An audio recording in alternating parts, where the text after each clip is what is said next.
Muy buenas tardes, bienvenidos todos a esta actividad que la Escuela de Ciencias Sociales ha podido organizar en atención a estas circunstancias especiales en las que estamos como país, que es la temporada electoral y la cercanía de la segunda ronda de elecciones para la presidencia de la República. Este foro lo hemos querido titular Costa Rica, una democracia electoral descarrilada. Y es que efectivamente tenemos una tradición de democracia electoral, pero resulta que aunque la administración y la tramitología de los votos confirma la seguridad del sistema electoral y hay un prestigio grande del Tribunal Supremo de Elecciones en la población, también hay un abstencionismo y hay un desgano que primaron en las elecciones nacionales. Para nadie es un secreto los datos. Entonces, una vez más quedó demostrada que la oferta electoral es en grande, ahora fue incontable, pero es peor por los contenidos y por las propuestas que le brindó a la población. Ha sido crecientemente homogénea y eso no es bien recibido por la población. Entonces, en la Escuela de Ciencias Sociales, en la cátedra de Agenda Nacional, dirigida por Osvaldo Durán, y en la cátedra de Seminario de Estudios Costarricenses, que estoy coordinando, hemos pensado que se requiere un análisis crítico del proceso entre estas rondas electorales. Un análisis que permita a la comunidad, a nuestra comunidad del tecnológico, conocer las visiones de los especialistas connotados sobre estos resultados de la primera etapa de las elecciones, el posible desenlace de esta segunda ronda y sobre todo que revisemos las perspectivas y las oportunidades de mejorar la calidad de vida de la sociedad costarricense a partir de propuestas que tienen los partidos que se están disputando el Ejecutivo. Vamos entonces a tener, ya tenemos aquí con nosotros en el Zoom, a la doctora Cisca Raventós, a la profesora Janet Martínez Toledo, al profesor David Duarte y al profesor Osvaldo Durán, que van a ir dándonos una posición en esta primera parte que vamos a empezar de este foro. Cada uno de ellos va a tener 10 minutos para darnos una posición específica, luego dialógica, para acercarnos a esta construcción de conocimiento, este ejercicio académico que tenemos esta tarde. Vamos a empezar con la profesora Janet Martínez Toledo. Doña Janet es candidata a doctora en estudios sociales, en estudios de la sociedad de la cultura, doctorado de estudios de la sociedad de la cultura de la universidad.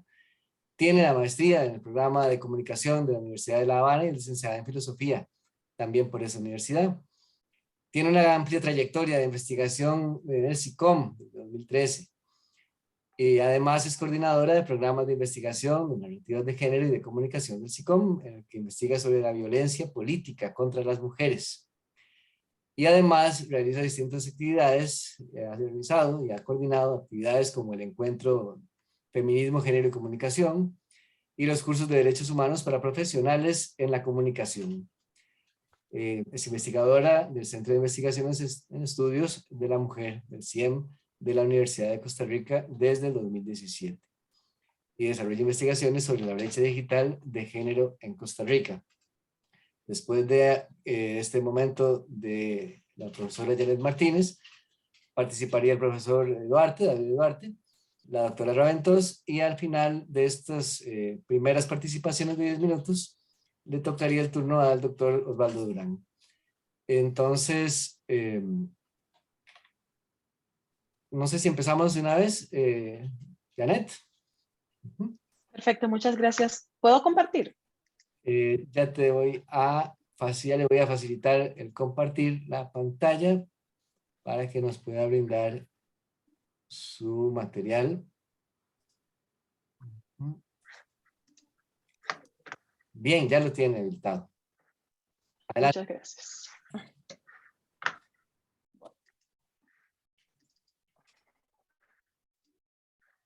Bueno, reitero el agradecimiento por la invitación y por crear este espacio, ¿verdad? De discusión y diálogo en este contexto que como ustedes mismos dicen, y no solo lo dicen, sino que es por lo menos retador. Bueno, yo les voy a compartir acá muy someramente algunos resultados del proyecto de investigación que yo estoy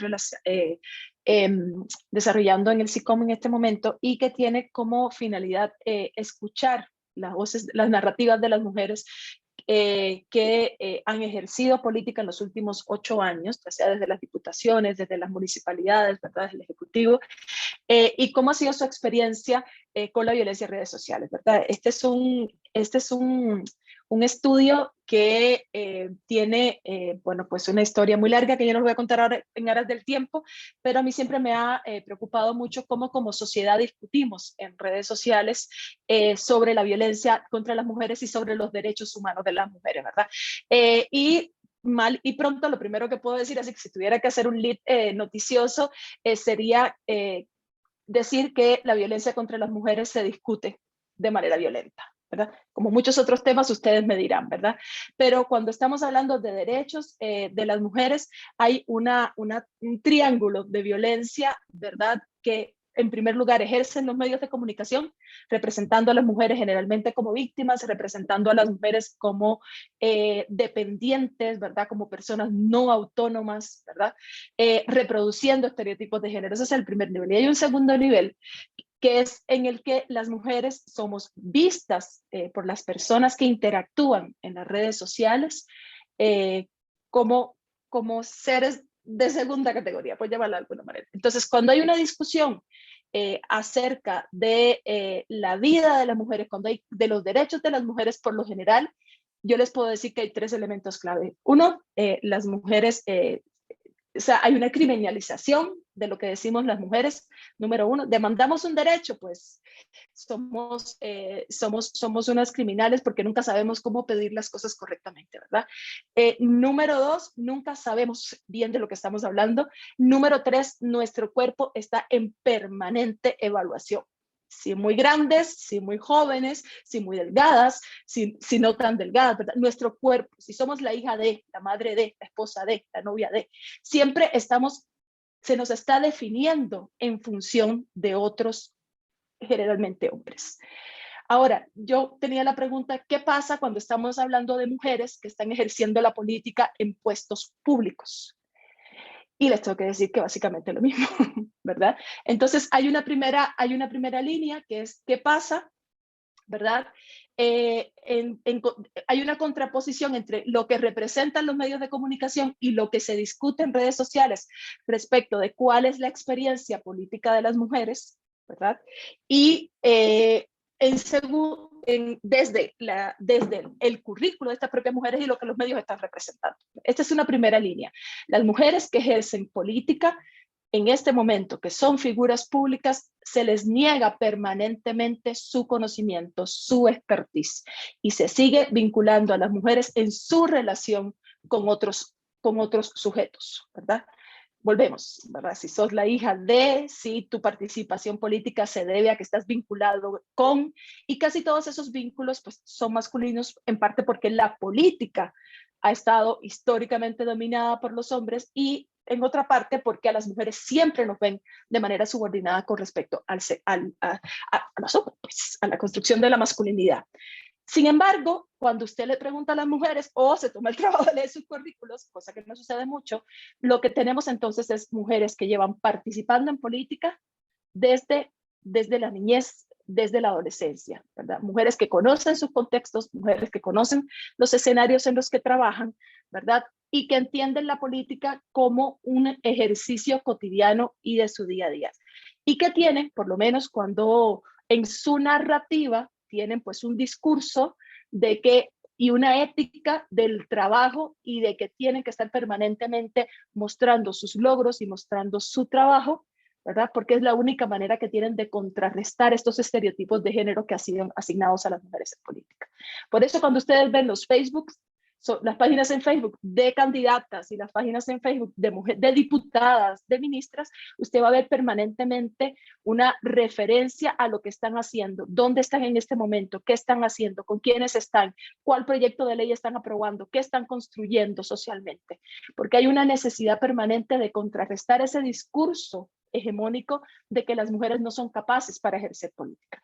Y ese es un primer punto de violencia. ¿Qué pasa con la violencia online? Bueno, la violencia online es otra forma de violencia contra las mujeres, es otra expresión de la violencia contra las mujeres, ¿verdad? Responde a ese continuo de violencia que se sale de lo digital, ¿verdad? Que está en la calle, que está en el espacio público, pero que se reproduce en lo digital y se expresa de manera directa y específica contra mujeres en el ejercicio político, ¿verdad? Y representa un ataque que es a la vez ideológico, que va en contra de las opiniones de las mujeres, pero que, como yo les decía, permanentemente intenta desacreditar en función de sus cuerpos, ¿verdad?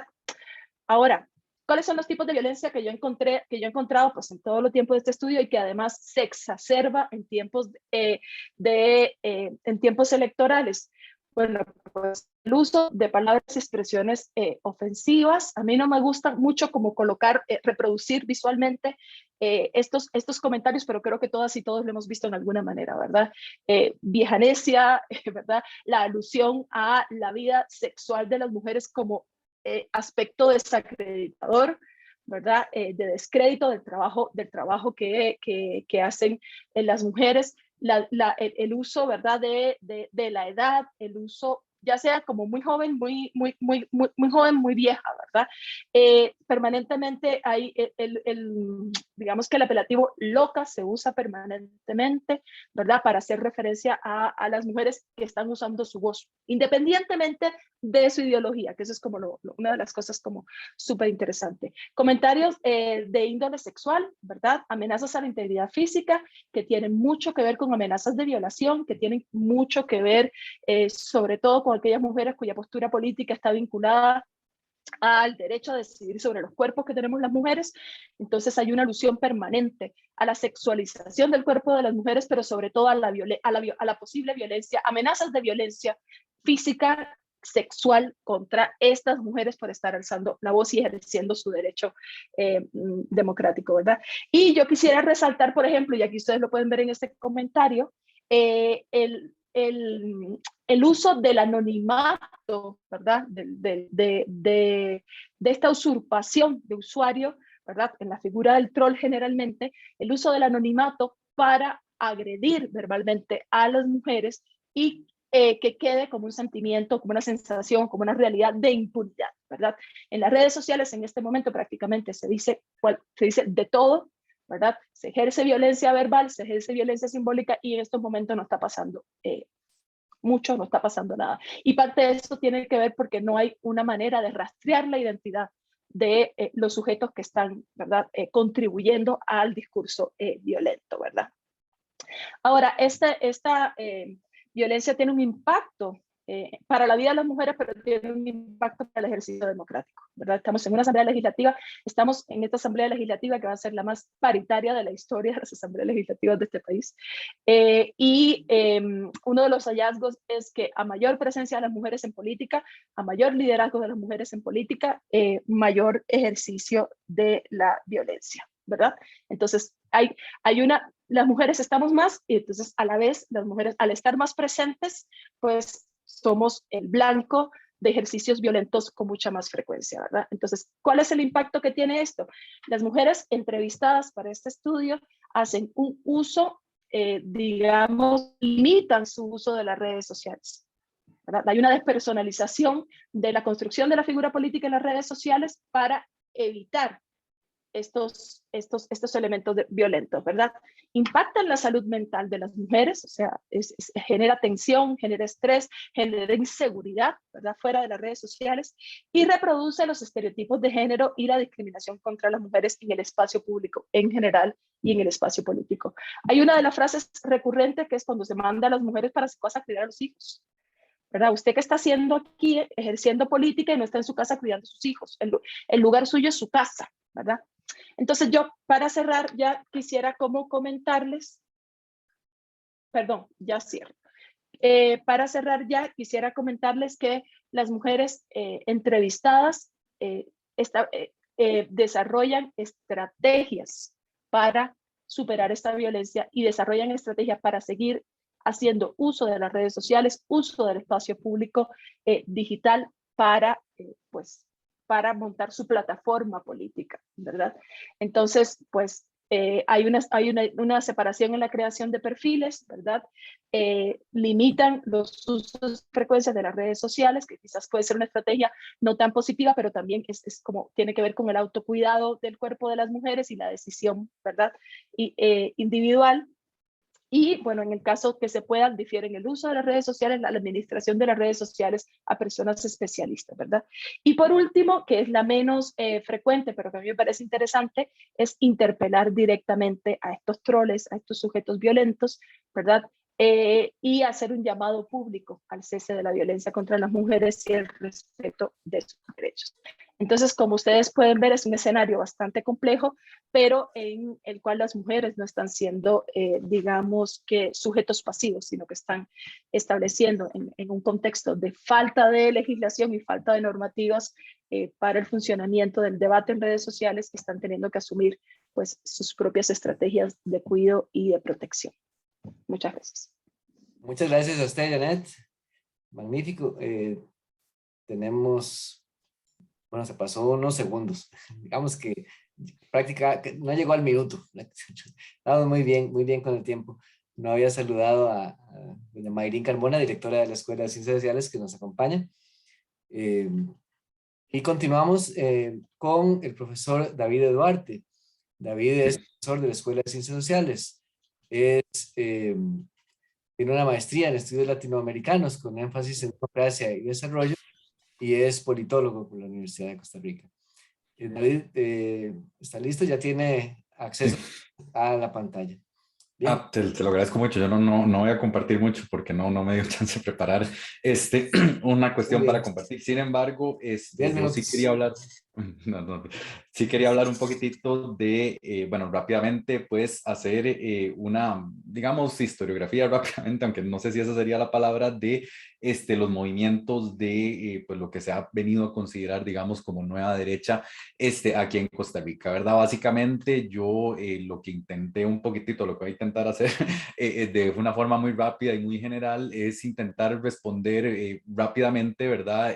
Una pregunta que tal vez todos y todas nos hicimos pues el 6 de febrero, ¿verdad? Como por ahí a las 11 de la noche, ¿verdad? De que quién es Rodrigo Chávez, ¿verdad? Y por qué la gente votó por él, ¿verdad? Y demás, ¿verdad? Estas dos preguntas que en apariencia son muy vagas y muy generales y al punto que casi generan un poquitito de angustia existencial, ¿verdad? Se han vuelto muy pertinentes en, pues, un sistema político electoral donde la sorpresa se ha vuelto costumbre, ¿verdad? La narrativa de que estamos ante un desgaste de ciertas estructuras políticas tradicionales es algo que nos viene acompañando aquí en Costa Rica y pues en general en América Latina y en el mundo estos últimos, ¿qué? 20 años, ¿verdad? Por decirlo así, para hablar nada más de el siglo XXI, ¿verdad? Entonces, la sorpresa en este caso es la llegada, ¿verdad? De este partido Progreso Socialdemócrata a la segunda ronda, ¿verdad? ¿Cómo se puede explicar que un candidato relativamente desconocido como es Rodrigo Chávez, a pesar de que, bueno, él había sido ministro de Hacienda, ¿verdad? En la administración actual,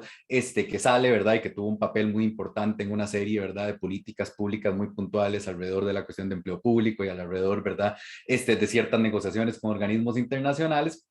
Pues, y que bueno, además tiene una estructura partidaria que pues tiene menos de un año de fundación, ¿verdad? Y bueno, este partido tan nuevo, ¿verdad? Y este candidato tan relativamente desconocido llega a disputar una segunda ronda, ¿verdad? Con pues el partido político más poderoso, y establecido del país y pues su candidato que es, pues, el fundador histórico del mismo. Entonces, ya voy por 8 minutos, tengo que apurarme.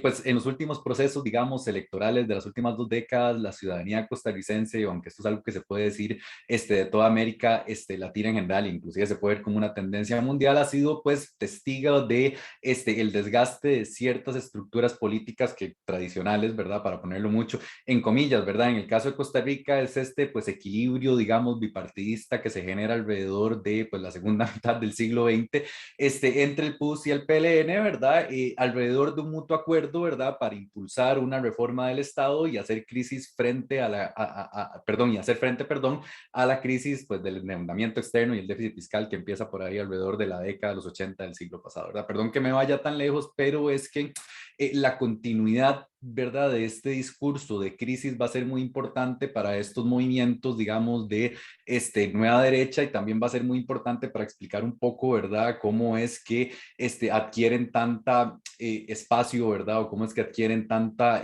o una popularidad tan rápida, ¿verdad?, en ese sentido. Pero disculpen ahí por eso. Entonces, efectivamente, inclusive, ¿verdad?, ya desde los 90 ya se está hablando de una crisis del bipartidismo, ¿verdad? Hay la aparición de nuevos partidos, ¿verdad?, que bueno, todo esto se viene compendiando con un crecimiento sostenido del abstencionismo, que bueno, ya esto seguramente doña Cisca va a hablar mucho más a fondo, ¿verdad? Pero que pues efectivamente está por ahí el 40% en afuera del Valle Central y en las zonas costeras y rurales, ¿verdad? Fuera del Valle Central está cerca de el 50%, ¿verdad? Y que pues si uno hace un análisis muy apurado, ¿verdad? Los medios, ¿verdad? Han hecho análisis muy apurados, ¿verdad? Generalmente se lo atribuye a un electorado decepcionado por la política tradicional, ¿verdad? Sin embargo, si uno no, o más bien si no se hace un análisis, un toquecito más a fondo de qué implica, ¿verdad?, esta idea de la política nacional, pues la cosa se queda ahí, ¿verdad? Se queda en una cuestión,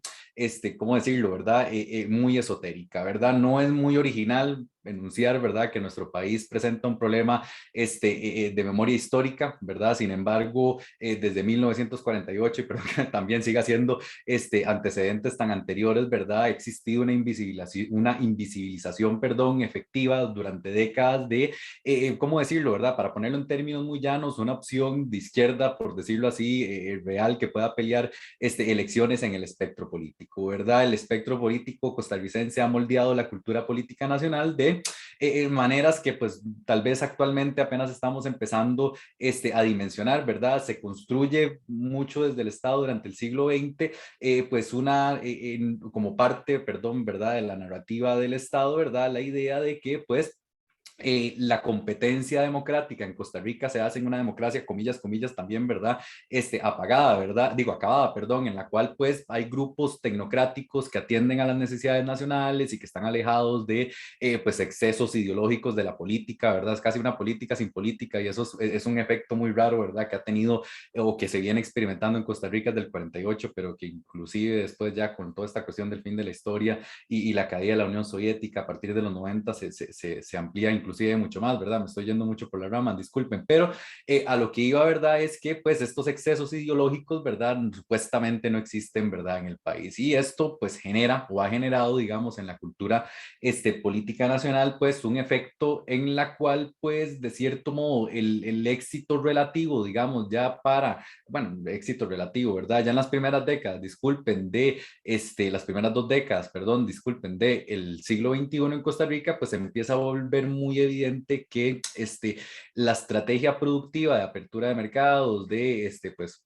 a grandes rasgos, en una sombrilla, aunque esto es un término que a mí no me gusta usar porque pues tiene cierta controversia, ¿verdad? Esta estrategia productiva neoliberal, ¿verdad?, que pues trajo un crecimiento económico moderado durante los 90 y principios de los 2000, pues se vuelve insuficiente para atender las necesidades, ¿verdad?, y demandas materiales de la población costarricense. La visión de este Estado, ¿verdad?, nuevo, por decirlo así, entre comillas, aunque ya tiene más de 40 años, ¿verdad?, se establece pues a partir de la urgencia de entender una crisis del endeudamiento, de atender una crisis de déficit fiscal, y pues el mismo Estado cambia, ¿verdad?, su postura, ¿verdad?, y pues de cierto modo deja de actuar sobre el área, ¿verdad?, de lo social, ¿verdad?, y atender efectivamente, ¿verdad?, las necesidades del país. Yo creo que esto se expresa muy bien o se ha venido expresando en lo que van a ser pues las ineficiencias, o más bien los lo recortado que se puede ver la acción estatal, especialmente a partir de este año, por la cuestión de la ley de empleo público y la regla fiscal. Por ejemplo, para dar un ejemplo nada más rápidamente, ¿verdad? Actual, pues toda esta cuestión que está pasando en Guanacaste alrededor, ¿verdad? De estos incendios forestales se ha afectado bastante debido a una falta de presupuesto por parte, ¿verdad? De las áreas de conservación para atender eso. Nada más para darles un ejemplo. Entonces, bueno, este abandono estatal, ¿verdad? No solo se refleja en servicios públicos cada vez más deficientes, ¿verdad? En una infraestructura, perdón, cada vez más atrasada y puesta en función de una pues, estructura productiva extractivista de agroexportación o de megaturismo en las redes sociales, y pues para las redes urbanas, ¿verdad? Perdón, para las regiones urbanas, disculpen, un régimen de zona franca, ¿verdad? Y un creciente, digamos, sector informal que opera laboralmente en plataformas como Uber y demás, ¿verdad? Si bien, bueno, todo esto se compendia, ¿verdad? Además, con una crisis climática que viene afectando muy fuerte el agro, aunque no se hable mucho de eso, y también, ¿verdad? Pues con una crisis sanitaria que fue pues toda esta cuestión que ha venido pasando, ¿verdad?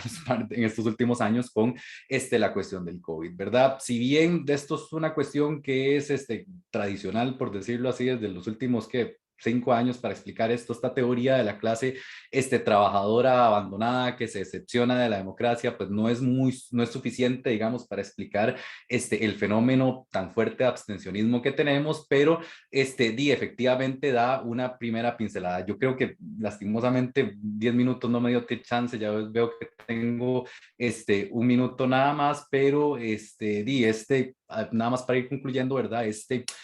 Contexto, digamos, de crisis económica y crisis política y demás ha sido lo que ha permitido, ¿verdad?, que aparezcan, pues, grupos que tienen estrategias políticas como las que ya señaló Janet, ¿verdad?, de acoso muy agresivas, ¿verdad?, a partir de esto, que bueno, me hubiese gustado mucho hablar de eso, pero ya se me está acabando el tiempo y lamentablemente no me dio tiempo de llegar ni siquiera a lo que quería decir, ¿verdad? En ese aspecto, entonces yo voy a terminar acá porque ya se me terminó el tiempo y le daría el paso entonces a doña Cisca. Gracias, David.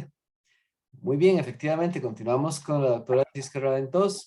Ella es doctora en Ciencias Sociales por la New School of Social Research de Nueva York. Tiene maestría en Psicología, es catedrática jubilada del Instituto de Investigaciones Sociales y de la Escuela de Sociología de la Universidad de Costa Rica. Ella ha investigado muchos temas, especialmente la participación política, elecciones, movimientos sociales.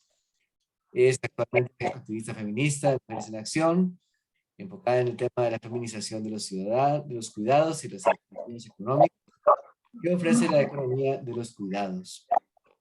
Hace algunos años participó en la investigación conjunta con el Tribunal Supremo de Elecciones acerca del abstencionismo y me parece que por ahí va su participación. Cisca, ¿está usted lista? Ya tiene también la posibilidad de compartir pantalla si lo tuviera a bien o lo necesitara. Adelante. Bueno, muchísimas gracias por la invitación.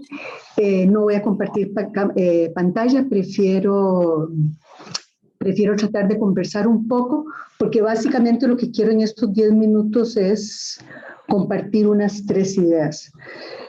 Bueno, como todos ustedes saben, la abstención electoral, bueno, el título de mi participación es ¿qué nos dice la abstención electoral? Y ustedes saben que la abstención creció muchísimo en esta elección, en la primera ronda, que fue mucho más seria en las zonas periféricas, en las 3 provincias periféricas, y es probable que vaya a aumentar bastante más en la segunda ronda. Ahora, mis 3 ideas son, una, la centralidad de las elecciones, tal y como dice la convocatoria. Es decir, nuestro sistema político es un sistema político en que casi se ve democracia y elecciones como sinónimos, ¿verdad? Y entonces casi que se piensa que la democracia gira en torno al derecho de elegir y ser electo. Por otra parte, tiene un cuidadoso diseño institucional que cautela, pero así de una forma así como muy, muy minuciosa, el día de las elecciones y tenemos procedimientos en que sabemos que en urna es extraordinariamente difícil hacer fraude y eso le da una enorme legitimidad, digamos, a esa parte del proceso. Y en tercer lugar, esta centralidad de las elecciones se expresa en la definición de ciudadanía y de sus funciones. Según el artículo 90 de la Constitución, la ciudadanía es el conjunto de derechos y deberes políticos que corresponde a los costarricenses mayores de 18 años. O sea, todos y todas, o la mayor parte probablemente de quienes estemos acá. 2, el sufragio es función cívica y primordial y obligatoria, artículo 93, y los ciudadanos tendrán derecho a agruparse en partidos para intervenir en la política nacional. Artículo 98. No dice nada más sobre lo que es ser ciudadana o ciudadano en nuestra Constitución. O sea que por exclusión queda fuera cualquier otra acción ciudadana. Entonces, una se pregunta, con esta centralidad de las elecciones, ¿cuáles son las implicaciones que una proporción importante de las personas no acuda a votar? O sea, que se abstenga. Bueno, pésima noticia. En términos prácticos, nada. Es decir, que nos abstengamos o no nos abstengamos, desde el punto de vista práctico no pasa nada. Uno, porque a pesar de ser obligatoria la participación electoral, en Costa Rica no hay ningún tipo de sanción por no hacerlo. Hay otros países como Argentina, en que a una le sellan el documento electoral y después no puede durante un cierto tiempo, si una no tiene ese sello, no puede cambiar cheques en el banco, hay una serie de funciones que no se les permite. En Costa Rica no pasa nada si uno se abstiene. Entonces, eso desde el punto de vista de la persona electora. Desde el punto de vista del resultado electoral, tampoco pasa nada. Es decir, si el 3 de abril va a votar una sola persona y 3,5 millones de personas nos quedemos en la casa, será electo presidente aquel por el que votó esa persona. Si votan 3, por el que tuvo 2, etc. O sea que no tiene consecuencias prácticas y eso hace que parezca bastante invisible.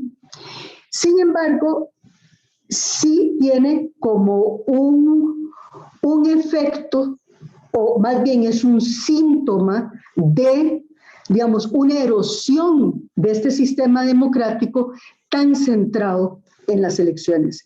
Y entonces aquí les quiero compartir una serie de preocupaciones que vienen de una línea de investigación que, como decía Amílcar, tenemos desde el 2001 en el Instituto de Investigaciones Sociales primero, después pasó al CIEP, allá en la Universidad de Costa Rica. Entonces, lo primero es porque expresa insatisfacción que las personas se abstengan. Entre los años 60, 70 y 80, la abstención anduvo por el 20%, es decir, 2 de cada 10 personas. A partir de 1998, sube al 30-34% dependiendo de la elección hasta esta elección. Y en esta salta al 40% y probablemente en segunda ronda más. Entonces, en primer lugar, está ahí una erosión, digamos, de la participación que puede expresar insatisfacción, desinterés, malestar, es decir, es como un conjunto de cosas, pero el hecho es que las personas no están participando como debió ser o como estaba previsto en el diseño institucional. Entonces, la segunda es porque no todos los sectores sociales se abstienen por igual. Esa es la segunda razón de por qué el abstencionismo es problemático. Y aquí les voy a compartir 2 conclusiones de estos estudios. Una es que los y las jóvenes se abstienen mucho más que las personas mayores. Hay una hipótesis de socialización política que dice que las personas, digamos que lo que hagan las personas en su edad joven de socialización política probablemente impacte toda su trayectoria de vida. Entonces, en ese sentido, quienes llegaron a la adultez en épocas de alta participación electoral probablemente van a seguir votando hasta que se mueran muchísimas, digamos, en una gran cantidad. Pero lo que está pasando en Costa Rica desde hace 20 años es que cada grupo de jóvenes vota menos que el anterior. ¿De acuerdo? Entonces, en un cierto momento, los viejitos nos vamos a morir, van a quedar los jóvenes y va a haber una participación mucho más baja simplemente por recambio generacional. Otra razón por la cual es problemática es porque hay importantes sesgos socioeconómicos y territoriales de la abstención. Los cantones y provincias periféricas, como dije al principio, tienen una abstención mucho mayor que las centrales. Las personas de menos nivel socioeconómico votan más que las de más nivel socioeconómico. Las personas de menor nivel de escolaridad votan menos que las de mayor escolaridad. Entonces, en ese sentido, podemos ir viendo cómo la ciudadanía activa, la que vota y se manifiesta, es de alguna forma elitista en el sentido de que los sectores más rezagados en términos territoriales, en términos socioeconómicos y educativos, son quienes tienen menos presencia y menos voz en las elecciones. ¿Qué riesgo se desprende de esta tendencia? Que los políticos se preocupen cada vez menos por esos sectores y que a la exclusión socioeconómica se sume la exclusión política, es decir, autodada, pero de pronto como que podríamos tener como una marginación social más profunda. A estas características estructurales, digamos, de las grandes tendencias de la abstención, hay algunas coyunturales de febrero del 2022, digamos, del mes pasado, que yo creo que tenemos que tener como muy presentes, ¿verdad? Es decir, y que quiero postular para la reflexión. Bueno, en primer lugar, clarísimo, el efecto del confinamiento en la pandemia que limitó los contactos cara a cara y que puede haber limitado salir a votar por efectos del contagio. La gran cantidad de partidos y candidatos que muestra como un desgranamiento del campo político, digamos, de la oferta política. Y en tercer lugar, lo que yo creo, y esto lo planteo en términos absolutamente hipotéticos, la desconexión entre los mensajes de campaña y la cotidianidad de las personas. Es decir, la falta de comunicación entre las necesidades de distintas poblaciones que en distinto grado están viviendo una profunda crisis con muchísimas dimensiones y una campaña que como que no estuviera pasando nada, ¿verdad? En ese sentido, yo creo que podríamos estar frente a otro salto, como el que señalé para el 98. Es decir, en el 98 pasamos de 20 a 30. Esta elección pasamos de 30 a 40. Mi preocupación es que haya algo cualitativo en ese cambio, algo cualitativo de una mayor degradación del sistema político. Y entonces, para cerrar, el abstencionismo es un síntoma del debilitamiento democrático al afectar el principal vínculo de la ciudadanía costarricense con quienes aspiran a gobernar. Por las características que tiene, no basta con acusar a las personas que se abstienen de malos o malas ciudadanas. Hay que repensar las formas constitutivas de la política y la forma, digamos, constitutiva de cómo vamos a gestar el común, aquello que nos junta más allá de nuestras vidas privadas. ¿Cómo nos vinculamos con la sociedad que vivimos más allá de nuestras vidas privadas? ¿Podemos resignificar las elecciones? ¿Qué otros vínculos tenemos que incorporar a la política para que ésta vuelva a tener significado y que pueda, digamos, activar a las mayorías en la construcción de una democracia? Esas serían mis preguntas de cierre. Muchas gracias. Muchísimas gracias, Cisca. Y justamente una de esas poblaciones que mencionaba, más marginadas, es la que va a estar en el centro de la participación última de este primer bloque, que va a estar a cargo del doctor Osvaldo Durán. Osvaldo es sociólogo y educador, es profesor e investigador aquí en la Escuela de Ciencias Sociales del Instituto Tecnológico, ha coordinado proyectos de investigación de CONARE en diferentes regiones del país, integra y colabora con organizaciones sociales en Costa Rica y en América Latina. Ha publicado muchos artículos en medios académicos y más en medios de divulgación, de radio, de televisión, donde suele participar. Atiende consultas de organismos como la Asamblea Euroamericana y ha trabajado para organismos de cooperación y desarrollo nacionales e internacionales. Además de que ahora también está coordinando esta cátedra de Agenda Nacional que coorganiza este foro. Osvaldo, ¿estás listo? Sí, supongo que vamos a darle. Ok. ¿Estás? Ahí pueden ver mi pantalla. No, espérate, estás con... Es que... Vemos es al profesor Amílcar. Ok, el anfitrión inhabilitó, dice la función de compartir pantallas. Ah, ok. ¿Estás con tu cuenta? ¿Estás con...? ¿Perdón? ¿Estás on the miring? ¿Cómo? ¿Ya está habilitada para vos la compartir pantalla? ¿Sí? Es que estoy usando la computadora de la profesora Mirin porque tuve un problema acá con mi conexión. Ok, voy. Ya está habilitado, ¿sí? ¿Ahí me ves ya?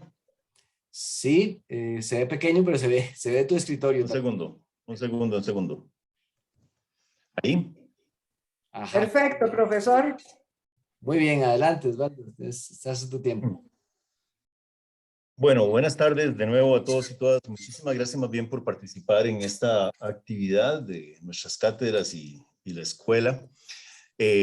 Ahí vamos a ver los análisis que han estado presentando los otros compañeros del compañero David y las profesoras. Yo voy a enfocarme, como son más generales de ellos, en algo mucho más puntual, como es la oferta electoral en los pueblos originarios de Costa Rica, dado que casualmente trabajo algunos temas relacionados con eso. Vamos a ver, yo no voy a analizar todos los partidos, todos los programas de los partidos políticos que han participado en las elecciones, pero sí vamos a plantearles a ustedes una primera idea que se ha discutido muchísimo en el país, pero que tiene que ver con esta idea que estoy ahí resaltando de un reportaje del semanario Universidad, que es que a pesar de que hay muchas propuestas, no hay en realidad maneras concretas que den evidencia de cómo se van a ejecutar esas propuestas. Y en un tema tan específico como el de los territorios indígenas y los conflictos que estamos viviendo en el país, producto de la usurpación de territorios de los pueblos originarios por parte de no indígenas, pues aquí nos encontramos en una situación verdaderamente compleja. Ese es un cuadro general donde ustedes pueden ver cómo efectivamente hay... no sé cómo quitar esto. Okay. Hay una serie de propuestas, pero repito, no hay una forma en que se dé evidencia de cómo se van a ejecutar esas propuestas. No me voy a meter en ese tema, sino que eso es sencillamente de carácter general. Por ejemplo, en el programa de gobierno del Partido Liberación Nacional se dicen cosas en términos como de se implementará, se promoverá, se analizará, pero no hay formas concretas. Lo más concreto que se dice es, por ejemplo, en eso que estoy resaltando ahí, que se va a desarrollar un plan maestro para dotar de servicios de salud a los 24 territorios indígenas y que se va a crear un EVAIS en cada uno de ellos. Pero vean ustedes en los últimos renglones la puesta en práctica. Se trata de un plan a largo plazo, donde se creará al menos un EVAIS por año, aspirando a 2, de modo que se cumpla con el plan maestro en un plazo de 12 a 24 años. Yo creo que más bien aquí estamos hablando de algo que puede sonar a falta de respeto por parte de un partido como este, de decir que en 24 años X comunidad ya va a tener un EVAIS, cuando en realidad aquí hay problemas apremiantes que hay que resolver, pero no se está diciendo cómo. En el plan de gobierno de Restauración Nacional se habla de cosas sumamente genéricas como facilitar la empleabilidad de mujeres jóvenes y de los indígenas, entre otros, se dice. Y se habla genéricamente también diciendo que nadie va a quedar por fuera, y en ese nadie va a quedar por fuera están los pueblos indígenas, y lo más concreto que tienen, por ejemplo, es hablar de los comités de deportes en cada distrito. En el plan de gobierno de Nueva República se habla de crear o de desarrollar un subsistema de educación indígena en temas, ojo, de infraestructura. Nadie está hablando aquí de crear efectivamente propuestas de desarrollo de educación relacionadas directamente con las culturas de los pueblos originarios, porque eso ya en realidad existe, pero aquí se está hablando, repito, de una manera sumamente genérica. Cuando se habla de direcciones regionales indígenas, eso en realidad existe bastante en otras partes. En general es una propuesta genérica y en abstracto, ¿verdad? Cuando se habla, por ejemplo, de que nuestro país tiene una deuda en cuanto el adecuado, dice, reconocimiento, valoración y afirmación de los derechos a las tierras y los territorios indígenas. Pero en realidad no hay ninguna propuesta puramente operativa. Hablando en términos de propuestas concretas, el partido y el plan de gobierno que presenta extremas, pero yo no diría extremas, totales debilidades, es casualmente el Partido Socialdemocrático de don Rodrigo Chávez. La única mención que se hace allí es esta: estamos convencidos de la necesidad de promover acciones para la participación política de la población afrodescendiente e indígena y disminuir las desigualdades de acceso a la educación, la salud y la empleabilidad. Más allá de esto, no hay absolutamente nada, de tal forma que aquí estamos hablando de que uno de los partidos que tiene posibilidad real, de hecho, uno de los dos que va a gobernar o que va a gobernar este país, no tiene en esta materia absolutamente nada. Yo no me voy a detener haciendo alusiones aquí al programa del Frente Amplio, que no está en la segunda ronda como otros de los que he mencionado, pero sí tocar un punto clave que se habla aquí en la propuesta de ellos, que es básicamente la que está mejor desarrollada, y en un punto en específico nada más quiero hacer hincapié, que es en la reactivación de la discusión y tramitación de la Ley de Desarrollo Autónomo de los Pueblos Indígenas, que fue la discusión que se quedó parada en el año 2010, producto de lo cual los pueblos originarios de Costa Rica empezaron a desarrollar procesos de recuperación de sus territorios, y esa ley prácticamente que aglutina todas las principales demandas de los pueblos originarios de Costa Rica, de tal forma que si se aprobara esa ley, que fue redactada bajo un gran consenso entre actores sociales indígenas de este país, se estarían prácticamente que resolviendo la mayoría de los problemas estructurales, empezando por la tierra, de los pueblos indígenas. No me voy a detener en eso, pero quisiera que ustedes pusieran atención ahora sí a cuál es el resultado de las elecciones en los territorios indígenas. Y aquí nos encontramos con una situación que hemos venido viendo desde hace muchísimos años. Hay una, por decirlo así, incongruencia entre la propuesta de resolución de los conflictos en los territorios indígenas y los partidos que obtienen mayor votación. Chirripó en Turrialba es el territorio indígena Cavécar, es Alto y Bajo Chirripó, pero aquí estamos hablando de Alto Chirripó, que es una población grande, y ustedes pueden ver ahí que el partido Nueva República obtiene el 47% de los votos válidos emitidos. Le sigue la Unidad Social Cristiana, le sigue Liberación Nacional, y por ahí el Frente Amplio se coló con un 7%, casi 8% de los votos. Pero aquí vean esta tendencia. Vean Nueva República, que es el partido de Fabricio Alvarado, que antes tenía otro partido, que era el Partido Restauración Nacional. Igual comportamiento se mantiene aquí, entre La Unidad y Nueva República. Este es el cantón de Telire, en Talamanca. Aquello es población indígena Cavécar, esto es población indígena Bribri. Y aquí otra vez, estos partidos que no tienen propuestas concretas en ningún sentido para solucionar los problemas de los territorios indígenas, son los partidos que vuelven a aparecer otra vez en los primeros lugares. Si nos vamos a otro distrito, en Talamanca, en el cantón de Talamanca, Bratzi, que es territorio indígena también y población indígena, se mantiene la tendencia, como lo pueden ver ahí. Nueva República, Unidad Social Cristiana y Liberación Nacional. De tal forma que aquí, de lo que se está confirmando, es una tendencia cada vez más conservadora por parte de la gente de los territorios indígenas, sobre lo cual yo en la segunda parte voy a decir algunas conclusiones preliminares, pero esto es un comportamiento del electorado que está asociado, valga las palabras así, con una desconexión o falta de asociación entre la propuesta política y la solución de las necesidades que hay en aquellos cantones. Entonces, aquí voy a introducir nada más esto así. El voto en los territorios indígenas es un voto confesional, y las propuestas de los partidos por los cuales que obtienen mayores votos en estos distritos indígenas del país, pues demuestran una nula representatividad en cuanto a la posibilidad de solucionar los problemas que tienen las comunidades indígenas. Entonces, aquí estamos ante una situación en la que el neopentecostalismo y el fundamentalismo religioso están acaparando el pensamiento, en este caso, de las personas indígenas, como también de mucha gente en el país. Y esta es una tendencia a la que me parece que hay que ponerle muchísimo cuidado, muchísima atención, porque no es en Costa Rica, sino que es en toda América Latina.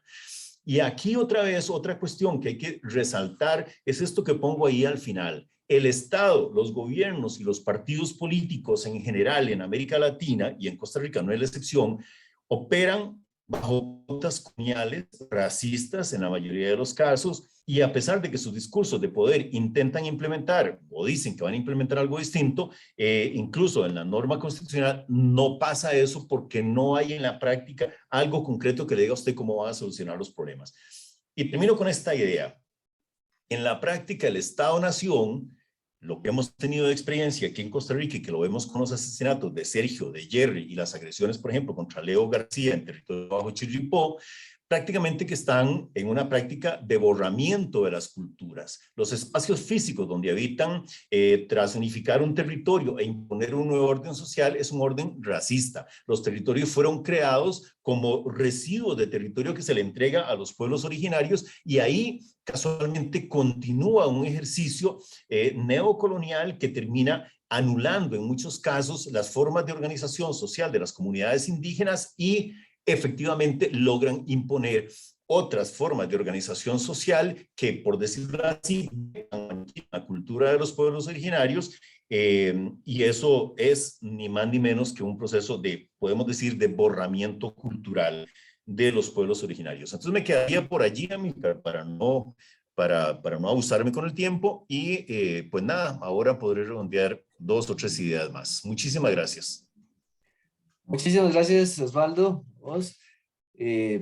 Bien, entonces con esta participación del doctor Osvaldo Durán, terminamos la primera parte del primer bloque de nuestro foro. Empezamos la segunda parte dedicada primero con un segmento para las consultas del auditorio, los comentarios que le quieran hacer a alguno de los 4 expositores o a varios de ellos.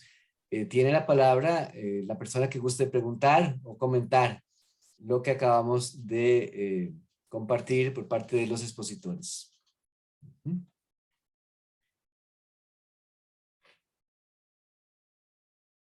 Para que guste preguntarle a alguien, primero tal vez a David, que dejó algunas cosas pendientes en su exposición, por lo menos de forma más evidente.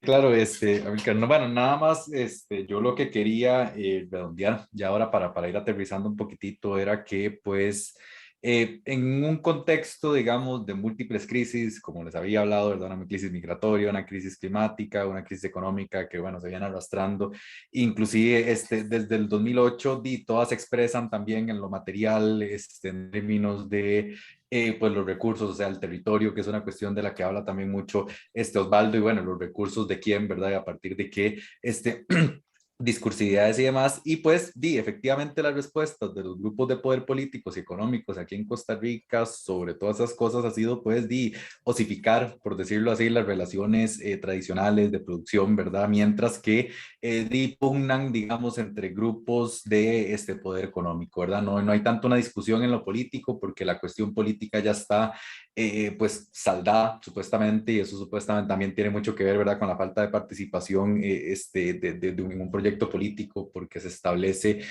pues una cuestión que algunos autores han llamado un realismo político, donde a la gente le cuesta mucho imaginar otra alternativa posible, ¿verdad? Inclusive La Nación hace una semana sacaba una noticia que independientemente de que gane Figueres o gane Chávez, las condiciones de negociación con organismos internacionales como el Fondo Monetario Internacional, pues se van a tener que dar, ¿verdad? Y van a ser muy difíciles y todo eso. Entonces, como que el margen de maniobra de lo que la gente puede imaginar como un proyecto político alternativo de país, está pues muy difícil, ¿verdad? Nada más para ir cerrando y ya de eso, ¿verdad?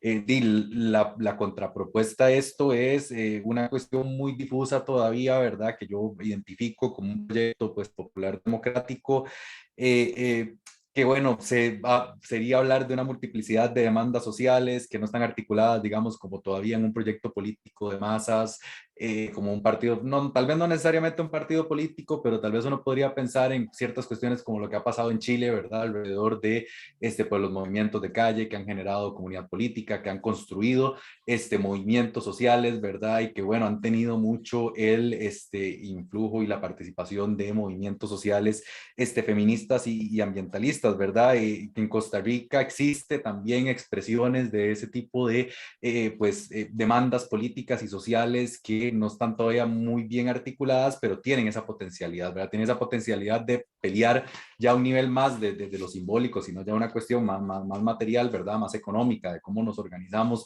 en este país para trabajar y todo eso con, pues, ¿verdad? Pues, ¿cómo decirlo? ¿Verdad? Pues, ¿verdad? Realismo capitalista neoliberal que tenemos, ¿verdad? Entonces, entre Figueres y Chávez, ¿verdad?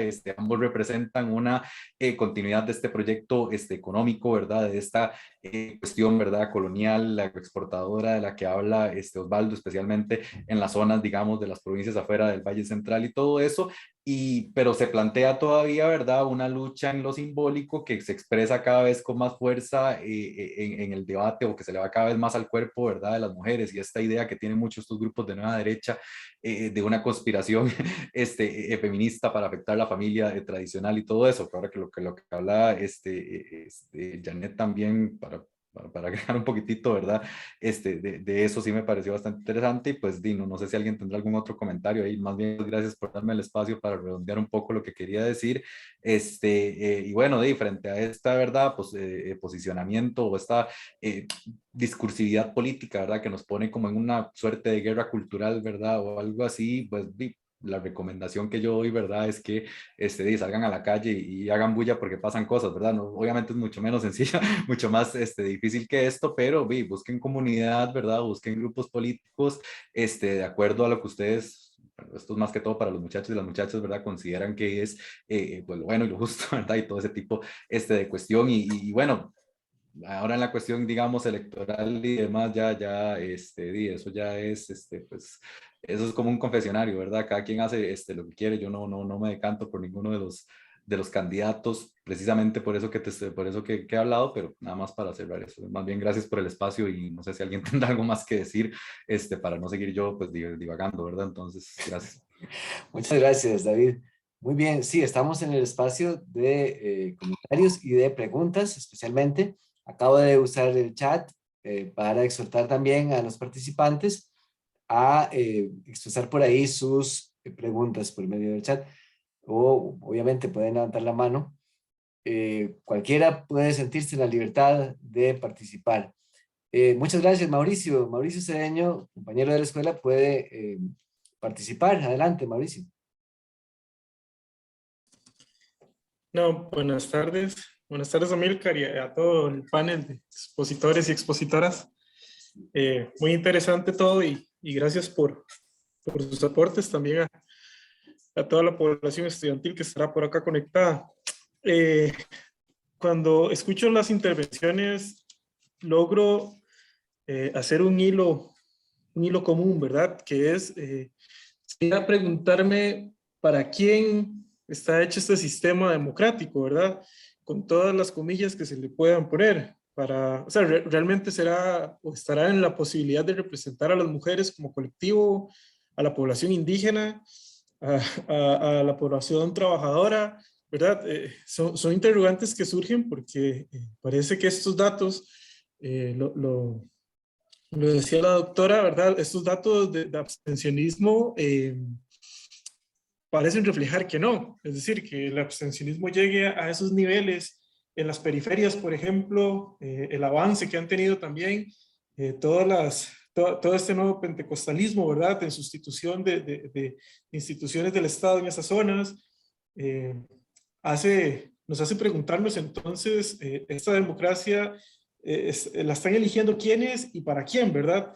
Que las personas jóvenes no participen de estos procesos, cada vez estén más alejados de esas tradiciones políticas de participación, también creo que es un llamado a preguntarnos, bueno, pero es que ¿qué intereses representan los que están en esos puestos, en esas posiciones y en esas posibilidades de elección para las personas jóvenes hoy, en temas ambientales, en temas de género, en temas de derechos humanos en general, ¿verdad? Entonces, de repente me gustaría que alguno de los panelistas o alguna de las panelistas también pudiera profundizar por ahí, ¿verdad? Es decir, estamos en democracia porque existe la posibilidad fáctica de participar, pero realmente si podemos hablar de democracia como tal, ¿verdad?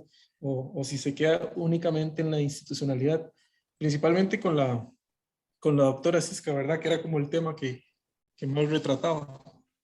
Gracias. Gracias, Mauricio. Sí, estaba pensando en ofrecerle a la doctora Cisca Loventos que contestara. Ya ella levantó la mano, después levantó la mano Osvaldo, que quiere comentarlo también. Cisca, adelante. Gracias. Sí, gracias, Mauricio, por la pregunta, porque me parece que es súper importante. Yo creo que tenemos desde hace rato una crisis de representación política, es decir, que las élites políticas no representan a la ciudadanía ni a sus demandas y sus necesidades. Y yo hablaba al principio de este proceso muy cuidadoso en urna, ¿verdad? Pero al lado de eso, que yo creo que ese proceso es muy cuidadoso y yo preferiría, por ejemplo, que los miembros de mesa sigan siendo nombrados por los partidos, porque tiene una cosa como muy linda de diablo cuida de diablo. Es decir, distintos miembros de distintos partidos políticos integran la mesa y por un lado se comparte 12 años, 12 años, ya es el colmo, 12 horas de trabajo agotador, pero por otro lado se está vigilando al otro, ¿verdad? Entonces es un sistema muy cuidadoso en urna, pero fuera de urna, el resto de la regulación del sistema electoral es un desastre. Y solo quiero mencionar 3 razones. 1, porque no hay fiscalización de la democracia interna de los partidos, solo los procesos electorales. Eso hace que élites y dirigentes viejos vuelven a aparecer después de ser bastante descalificados por la ciudadanía, por decirlo de la forma más suave. Por otro lado, permite, por ejemplo, que alguien como Rodrigo Chávez consiga un parqueo en un partido, porque el Partido Progreso Social Demócrata existe antes de Rodrigo Chávez. Rodrigo Chávez en un cierto momento inventa que él quiere ser un candidato, y entonces empieza a buscar partido. Varios le dicen que no, el Partido Progreso Social Demócrata le dice que sí. Eso yo tengo serias dudas de que no debería ser permitido. De hecho, probablemente la mayor parte de sus diputaciones sean en realidad del Partido Socialdemócrata, del Partido Progreso Social Demócrata, y no de Rodrigo Chávez, con excepción de Pilar Cisneros, que sí sabemos que claramente es de él. Entonces, una cosa es, hay que democratizar los partidos políticos con normas internas que aseguren que eso permita canalizar nuevos liderazgos y dirigencias. En segundo lugar, no hay ninguna regulación de acceso a medios. Costa Rica es uno de los pocos países en América Latina que todavía no tiene bandas para que se informe a la ciudadanía. Debería haber una banda pública dentro de todos los medios de comunicación colectiva que le permita a los partidos comunicar sus ideas y establecer vínculos con la ciudadanía. Eso no existe. todo es pagado.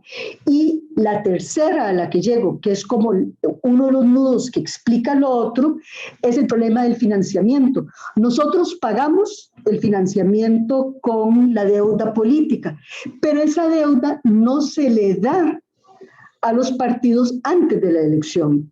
Se les da después de la elección en función de sus resultados. O sea, que para cuando los candidatos y los partidos necesitan el dinero, tienen que recurrir a la banca.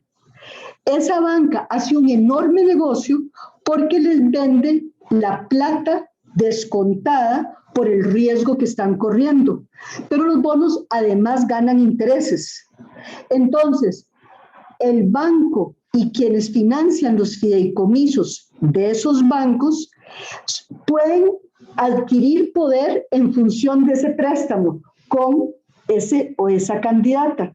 Pero además de eso, hacen un monumental negocio. Y después de eso, después de la elección, ¿quiénes pagan, le devuelven todo eso al banco? Pues nosotros a través de los impuestos. Entonces, un sistema de financiamiento público que originalmente fue hecho para quitarle el poder a las élites económicas, hoy les da poder y de gratis porque finalmente es dinero que recuperan y recuperan con creces.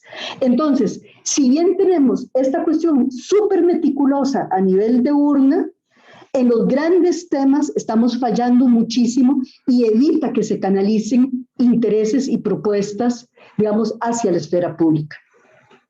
Yes. Muchas gracias, Cisca. Osvaldo, ¿y vas también a participar en la respuesta para...? Sí, voy a entrar un poquito ahí para dar esto. Voy a otra vez a compartir no me deja otra vez compartir pantalla. ¿Cómo hago? Qué cosas. Le das un momento. Dice que el anfitrión inhabilitó los y ahora sí, ya. ¿Ya puedes? Ahora sí. Ok, vean, vamos a ver, me quiero centrar en algunos puntos que han tocado Cisca Raventós y que lo decía Mauri también, pero quiero que vean este dato porque sirve para entender cómo efectivamente la oferta electoral ahora ni nunca ha dado respuesta a los problemas cruciales que tienen las sociedades nuestras. Y este dato, que no solo es sobre pobreza, sino sobre pobreza en jefaturas femeninas de hogares, pueden ver ustedes cómo efectivamente en pobreza total un 48% de las jefaturas de hogar están al frente mujeres, y en pobreza extrema, del porcentaje de pobreza extrema que tenemos en el país, un 51% las jefaturas son de mujeres. Esto serviría para mucho, pero yo lo resumiría en que efectivamente es una evidencia clarísima y contundente de que definitivamente la oferta electoral, no de estas elecciones, sino de todas las elecciones anteriores, no han dado respuesta a las necesidades reales que tiene el país. Yo no voy a tener ahora en cuestiones de indígenas, pero porque quiero hacer algunas otras observaciones. No me voy a detener en estas cosas, pero voy a redondear algunas ideas acá. En primer lugar, ¿quiénes deciden? Yo creo que aquí las elecciones están marcadas por la ausencia de participación efectiva. No existe aquí oportunidad de integración a procesos de respuestas a las necesidades sociales, que era lo que estaba diciendo. La oferta electoral y mejora de la calidad de vida van en direcciones completamente contrarias. Los votos son expresión de una democracia formal y no deciden nada sobre las propuestas económicas del país. Posiblemente lo que vayamos a tener ahora es el manual del Banco Mundial y del Fondo Monetario Internacional marcado con mucha más claridad en el nuevo gobierno, aunque ya, como nosotros pudimos experimentar en este último gobierno del PAC, nunca antes, a pesar de que los linderos entre lo público y lo privado se habían borrado bastante, nunca hubo una representación tan directa de los grupos empresariales de este país, encabezados por Horizonte Positivo, de la Unión de Cámaras de la empresa privada de este país, en lo que yo llamaba desde muchísimo tiempo es el Estado secuestrado. Pero este Estado no fue secuestrado. Si fue secuestrado, también padecía el síndrome de Estocolmo porque estaban exageradamente felices de que fuera don Andrés Garnier el que estuviera diciéndole al Poder Ejecutivo por dónde tenía que ir. Otra cosa que para mí es completamente clara es que Liberación Nacional ya ganó. ¿Por qué digo esto? Porque ganó esa representación en la Asamblea Legislativa. Imagínense ustedes cómo podría ser la negociación en la que se decide que Rodrigo Arias va de candidato en el primer lugar por San José en el Partido Liberación Nacional, la hija de Antonio Álvarez de Santi, teóricamente gran enemigo de Figueres, en segundo lugar, y así empiezan a repartirse el resto de los puestos en la Asamblea Legislativa. Es decir, aquí estamos hablando de que efectivamente ellos tienen una propuesta pues muy elaborada, muy estructurada, y por ahí se van repartiendo, por decirlo así, estos puestos. Yo creo que aquí, para pasar a la página siguiente, ok, ahí está. Es decir, el hecho de que tuviésemos 25 partidos en una contienda electoral no significa en absolutamente nada que tengamos agendas, vamos a ver, confrontadas. Aquí lo que tenemos es una unificación de las ideas, del rumbo del país, una propuesta de país que tiene, por decirlo así, una gran dispersión, pero que, repito, el hecho de tener 25 partidos políticos no significa que tengamos una democracia muy robusta, porque se demuestra esto cuando ustedes revisan las propuestas de las democracias formales como Costa Rica y las propuestas económicas de otros países, como ha sido la historia desde los años 80 en América Latina con las dictaduras, la propuesta neoliberal es la que ha privado en todos estos casos. Y aquí la agenda del Fondo Monetario Internacional y la agenda del Banco Mundial, que por ejemplo ahora en esta universidad y en todas las universidades públicas está incidiendo para que nos apliquen la regla fiscal, y que ya hay estudiantes de esta universidad que están sufriendo limitaciones en las becas, casualmente por estas restricciones, demuestran que efectivamente la propuesta económica se aplica independientemente de cuál partido esté en el gobierno. Yo creo que nada cambia en esencia, solo el grupo, voy a decirlo así, que administra el Estado. Otra idea es esta, que el voto representa la utilización de la masa electoral para sostener a las élites del poder y justificar el control del Estado en favor de un modelo de economía que en realidad no presenta a las mayorías. Si es que menciono esto, y esto es una idea que me parece muy poderosa, que tiene que ver con las planchas, que le hemos llamado así durante muchísimo tiempo, de diputados y diputadas. Nadie escoge democráticamente esos diputados y esas diputadas, los partidos nos los imponen, y aparecen personas como esta señora Pilar Cisneros, que se deja decir, gracias a su, vamos a ver, impronta social y tan conocida que es, cuestiones como que los impuestos son un problema en este país, haciendo alusión a que los impuestos, esos son un problema, pero sin hacer una distinción de que en Costa Rica efectivamente lo que tenemos es un sistema absolutamente ineficiente de cobro de impuestos, y si no mejoramos esto, nunca vamos a mejorar la economía del país. Les dejo un dato nada más y con eso termino mi intervención, que es el siguiente. Si ustedes revisan la evasión del impuesto de renta en este país en el año 2020, se van a encontrar con que fueron 3.100 millones de dólares. Comparen eso con el préstamo de 1.778 millones del Fondo Monetario Internacional a Costa Rica, tan polémico y que sigue en discusión, pero ya está aprobado. Pero nada más para que ustedes caigan en cuenta de que si el Estado tuviera capacidad y voluntad de administración, con solo cobrar aproximadamente el 60% de elevación del impuesto de la renta, en realidad no hubiéramos tenido que pedirle un solo centavo de dólar al Fondo Monetario Internacional. Entonces, esas son las, por decirlo así, las incongruencias entre la oferta y el discurso político y lo que está pasando en realidad. Muchas gracias, Osvaldo. Tenemos un comentario, una pregunta-comentario por parte de Ana María Rodríguez aquí en el chat, y tal vez la profesora Janet o la profesora Cisca nos pueden hacer un comentario por ahí, que han trabajado también en grupos feministas, porque no solamente es el caso del candidato Rodrigo Chávez, sino también hay muchas, digamos, chismes, por decir una palabra fea, acerca del candidato Figueres, sobre su separación de la doctora Joseph Dalman, tanto así que ella tuvo que grabar un video ante las noticias de agresión doméstica en su momento, cuando ellos eran pareja. Entonces, por ahí va lo que pone en el chat Ana María Rodríguez. No sé si sobre eso gusta referirse, Janet o Cisca.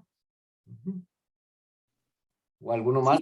Bueno, no sé si Cisca quisiera comenzar, pero bueno, yo diría que en un principio me parece que o sea, tenemos un tema, en este caso está el tema de la violencia política contra las mujeres, ya no la violencia digital, sino la violencia al interior de las organizaciones políticas formales. No es algo nuevo.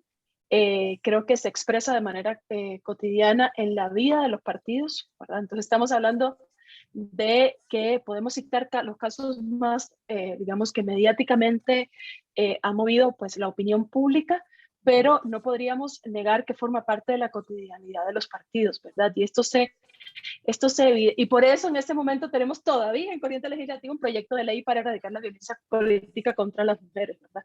Entonces, es un pendiente, ¿verdad? Tenemos una reproducción de estereotipos y roles de género, ¿verdad? Donde a las mujeres les tocan las tareas organizativas, donde las mujeres reproducen funciones de cuidado. Eso es violencia al interno de los partidos, ¿verdad? Eso es ejercer violencia, porque eso limita la participación democrática por las mujeres. Es una segregación basada en género, basada en los roles tradicionales de género, ¿verdad? Entonces, ahí tenemos un primer nivel. Digamos que hay una violencia estructural contra las mujeres en el ejercicio político y las mujeres que forman parte y que militan en partidos políticos, ¿verdad? Y cuando usted pregunta, siempre hay una historia, ¿verdad? De tener que superar esa violencia política. Yo pondría un ejemplo.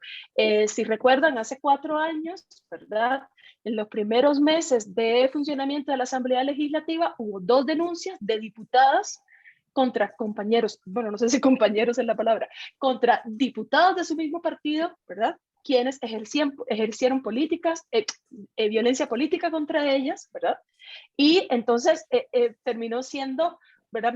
Mediáticamente hubo un movimiento bastante grande, ¿verdad? Se colocó mediáticamente la categoría violencia política, fue un logro súper interesante, pero en los años subsiguientes no se volvió a hablar de violencia política contra las mujeres, por lo menos no directamente en la construcción noticiosa por los medios de comunicación. Digamos que un estudio que hicimos en el 2018 sí hubo como mucha presencia de la discusión en torno a violencia política y el uso de la violencia política como categoría, y a partir de 2019 hay un silenciamiento mediático.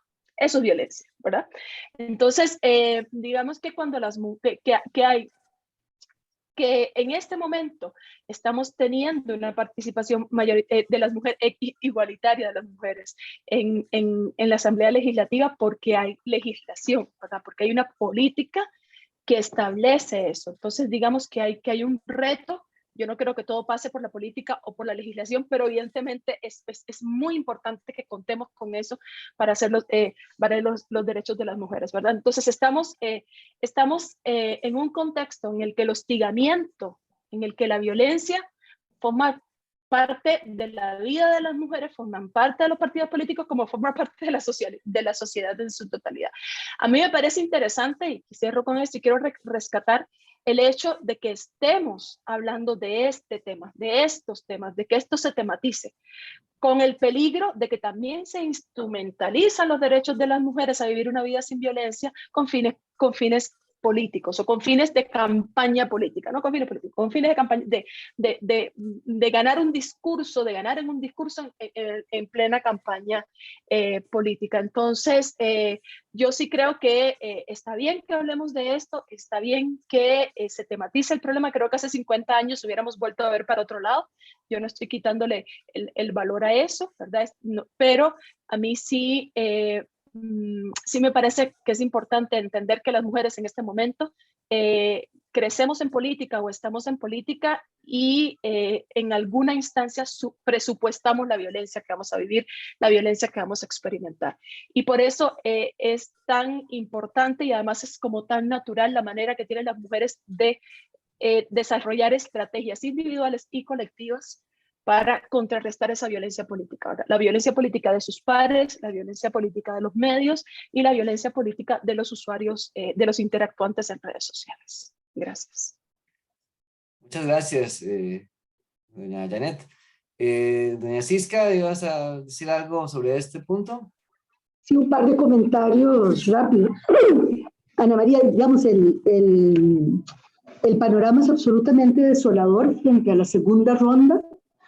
Uno, porque ninguno de los dos candidatos está presentando ninguna propuesta viable, desarrollada frente a los problemas que aquejan a la mayor parte de la gente: de empleo, de salarios insuficientes, de empleo informal, de problemas de acceso a la caja, de largas listas de espera, la crisis del colapso educativo.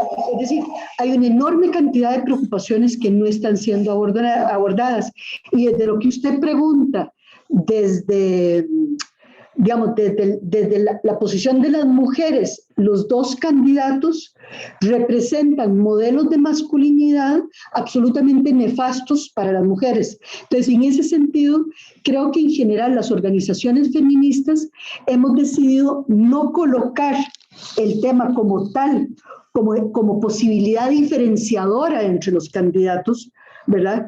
Porque en realidad no tiene ningún sentido, porque realmente ambos son terriblemente problemáticos como modelos de masculinidad frente a las mujeres. Y con respecto a lo que decía Osvaldo ahora en el dato que presentó sobre la pobreza con cara de mujer, digamos, a estas alturas, 22 años entrado el siglo XXI, todavía el trabajo doméstico no remunerado de las mujeres sigue sin ser reconocido. Entonces, ¿por qué hay más pobreza en mujeres? Porque las mujeres hacemos la mayor parte del trabajo doméstico no remunerado, todo el trabajo que se hace en las casas. Y las mujeres pobres más, porque las mujeres de capas medias eventualmente pueden contratar sus familias a otra mujer para que se haga cargo parte de eso. En cambio, una mujer, por ejemplo, que trabaja en oficios domésticos, no solo tiene que hacerlo de su propia casa, sino que además trabaja en condiciones de salarios mucho más bajos que el resto de los salarios y con una informalidad que va más allá del 90%. Entonces, por eso es que ¿cómo se llama? La pobreza y la pobreza extrema tiene rostro de mujer. Y en pandemia, como si eso fuera poquito, además se agregó tener a toda la gente, a todo el mundo en casa, ¿verdad? Por las políticas de confinamiento, y además al MEP se le ocurrió la peregrina idea de inventar una cosa que se llamaban las guías de trabajo autónomo, que mandaban a los y las chiquitas a la casa con una lista de cosas que había que ni siquiera mandarles, les llegaba a la casa ya sea por el teléfono o por computadora o en papel, lo que tenían que hacer, y esas guías no estaban hechas para trabajar solas. Es decir, que además de todo eso, de trabajar fuera de la casa, de hacer todo el trabajo doméstico no remunerado, además de eso tuvieron que ser maestras emergentes, ¿verdad? Entonces, digamos, ¿cómo esto no ha estallado? Y ahí, digamos, por ejemplo, ahora que Janet decía lo de las estrategias, yo quisiera ser capaz de pensar, o que fuéramos capaces de pensar en cómo hacemos visible este drama de sobretrabajo, de desesperación, de salud física y mental que están viviendo las mujeres, especialmente las de los sectores populares, esas que mencionaba Osvaldo en los dos dibujitos que mostraba. Muchas gracias, Cisca. Muy bien, estamos con el tiempo ya para estar en la última parte de nuestra actividad, donde cada uno de los expositores puede comentar lo que ha presentado alguno de sus compañeros en las exposiciones. Sin embargo, no quisiera pasar a esa etapa donde tienen algún tiempo, aunque ya estamos un poquito avanzados de tiempo, sin que alguno le comente a Xochitl su respuesta sobre qué pueden hacer las personas jóvenes ante la discriminación de diferentes grupos. Osvaldo, no sé si vas a referirte a ese punto antes de pasar al comentario de los otros. Miren, yo quisiera tratar de elevar un poco el pesimismo con la idea de que efectivamente haya un poco más de indignación en estas nuevas generaciones y a partir de la la pregunta de Víctor Angulo. Xochitl Víctor Angulo, sí. Ok. Miren, aquí tenemos un problema. Si yo les diría a ustedes que nada más piensen en lo siguiente. Cuando uno está en las juventudes en que ustedes están, para hablarlo en términos así como muy llanos y muy coloquiales, cuando uno está en la juventud en que ustedes están, que tienen los años 20, que no llegan posiblemente la inmensa mayoría ni a 24 ni a 25 años, pues uno en realidad está deseando incorporarse al mundo laboral en Costa Rica o en cualquier otro país, pero está pensando en tener un bienestar de vida pues muy, muy importante. Yo quisiera llamarle la atención a ustedes sobre lo siguiente. Costa Rica es un país que se construyó a partir de movimientos sociales desde hace prácticamente que siglo y medio, en los que se fue gestando el modelo de desarrollo humano que hemos tenido, que yo diría que se consolidó a partir de los años 40 hasta los 80 y después tuvo otros 40 años de deterioro que los estamos viviendo todavía. Pero cuando ustedes se incorporen al mercado laboral, se van a encontrar con las manifestaciones más claras de cómo se viene deteriorando la calidad de vida de la población costarricense. Sin meternos ahora en todas las cuestiones relacionadas de la pobreza, de lo que estábamos hablando un poquitín, Cisca y yo. Pero quiero que piensen en esto. Nosotros todavía somos de la generación que hemos trabajado y hemos tenido garantías laborales como un salario mínimo, como un aguinaldo, como una jornada laboral, como el pago de horas extras, como la posibilidad de tener acceso a la Caja Costarricense del Seguro Social, a la medicina pública, como tener también un auxilio de cesantía o la cesantía cuando alguien es despedido o renuncia a su trabajo en determinadas condiciones. Todo esto que se gestó en la sociedad costarricense es el resultado, repito, de grandes luchas sociales. Y esas luchas sociales no necesariamente tuvieron asidero en los partidos políticos que han gobernado este país en las últimas décadas. Si ustedes revisan las propuestas de los partidos políticos, habrá excepciones, pero se están encontrando una batalla campal y abierta para desmantelar el Estado costarricense, para disminuir la capacidad de inversión social que hay en el Estado costarricense, sin hacerle para nada campaña al señor Figueres, pero diciendo otra cosa, desde mi punto de vista, una aberrante frase que dijo este señor Chávez, diciendo que se le había quitado más de 40.000 millones de colones al Ministerio de Educación Pública para dárselos a las universidades, y agregó que ni siquiera era para pagar para becas estudiantiles y hacer investigación, sino para salarios. En realidad eso es una gran mentira, porque el presupuesto de la educación tiene que verse en su conjunto, pero el presupuesto de la educación superior en Costa Rica se maneja distinto del presupuesto del Ministerio de Educación Pública. Ciertamente es todo el sistema educativo, pero cuando nosotros, repito, eso como una manifestación de que efectivamente estamos ante dos propuestas, ninguna de las cuales representa en realidad una posibilidad real de consolidar o de mejorar la calidad de vida en términos de mejorar la posición del Estado social costarricense frente a esta avalancha de políticas económicas que lo que buscan es prácticamente que desaparecer las posibilidades de los estados de atender estas necesidades reales como el crecimiento de la pobreza que hemos visto. Entonces, ustedes ahora tienen estas, repito, estas juventudes, pero piénsense ustedes de aquí a 25 o a 30 años, cuando tengan que pensionarse, por ejemplo. Ahora puede ser muy feliz llegar a una empresa y decir, voy a trabajar como freelance, voy a trabajar como consultor, y no me pagan ni aguinaldo, ni seguro social, ni me pagan horas extras, ni nada, porque yo me voy a matar, porque yo quiero ser el que mejor va a trabajar para ganarme la confianza, etc. Eso está bien, por una parte. Pero por otro lado, todos vamos avanzando en el tiempo. Y cuando ustedes tengan que atender otras necesidades más allá de las personales de otras personas, y cuando tengan que pensionarse, piensen en que si Costa Rica ha perdido las garantías laborales que tenemos en este momento, medio chuecas ya, pero si las vamos perdiendo así al ritmo que las vamos perdiendo, pues la calidad de vida del empleo en este país se van a perder por completo, y eso será una de las cuestiones que más hunda a la sociedad costarricense. Ustedes, es decir, lo que está preguntando aquí Víctor Angulo, tiene que ver casualmente con esto de cómo la gente empieza a tener una visión más crítica, más estudiada. Ustedes tienen la oportunidad, son estudiantes universitarios, universitarias, y tienen no solo la posibilidad, sino también que tienen en sentido estricto la obligación, no solo de estudiar, de conocer y de tener una postura crítica, empezando por defender la misma universidad o el sistema público de enseñanza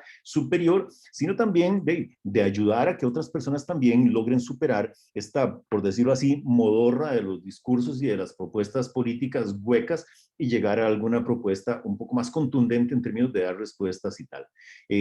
Tarea gigantesca, y repito, lo primero que hay que hacer es revisar muy críticamente la oferta que tenemos para poder tomar una posición lo más acertada posible. Y ejercer el derecho al voto como quiera que sea, pero ejercerlo.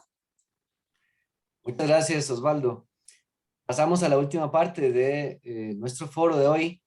Y en esta última parte hay 5 minutos para cada, bueno, unos minutos para cada expositor para hacer su comentario y también acerca de las cosas que otros expositores han mencionado. Janet, usted tiene sus minutos para comentar, para ampliar en algún punto, ¿verdad? Y comentar algunas cosas que se hayan dicho también. Adelante. Muchas gracias. Bueno, yo solo quiero como resaltar un poco que la diversidad de miradas nos lleva, ¿verdad? Como a un escenario político de Costa Rica donde, como alguien decía, hay cada vez más un distanciamiento entre las élites y los diferentes grupos y sectores sociales, ¿verdad? Que se ven afectados con este modelo patriarcal, ¿verdad? De ejercicio de la política y de incluso concepción de la democracia. Entonces, creo que estamos a las puertas quizás de una transformación, ¿verdad? Las transformaciones no llegan de un día para otro, pero estamos a las puertas de una transformación en la que juegan un papel significativo las personas jóvenes, ¿verdad? Las mujeres y los grupos que históricamente han sido vulnerabilizados. Entonces, quizás retomar en estos momentos en que probablemente la democracia formal no sea el lugar al que estamos mirando con mucha esperanza, quizás sí entender que como sociedad estamos compuestas por una diversidad de actores sociales que de alguna manera u otra tendremos que incidir en los próximos 4 años, porque lo que queda claro es que el modelo país de los próximos 4 años pues dista mucho de la igualdad, de la equidad y de superar las barreras de la desigualdad, ¿verdad? Entonces creo que es también como un llamado, ¿verdad? No solo a ver las elecciones que van a pasar el próximo mes, sino también a entender las posibilidades desde la propuesta ciudadana y desde las organizaciones sociales. Muchas gracias. Muchísimas gracias a usted, profesora Janet. Profesor David Duarte, comentario, atención a otras cosas que se han hablado. 2 minutos. Sí, bueno, puntualmente, bueno, ya yo había ampliado un poquitito ciertas precisiones ahora cuando en la otra sección, pero haciendo eco a lo que han venido hablando tanto Janet como Cisca, y como Osvaldo, creo que las alternativas, digamos, o las posibilidades, y bueno, teniendo un poquitito la pregunta que hace Xochitl, bueno, de ahí, teniendo, digamos,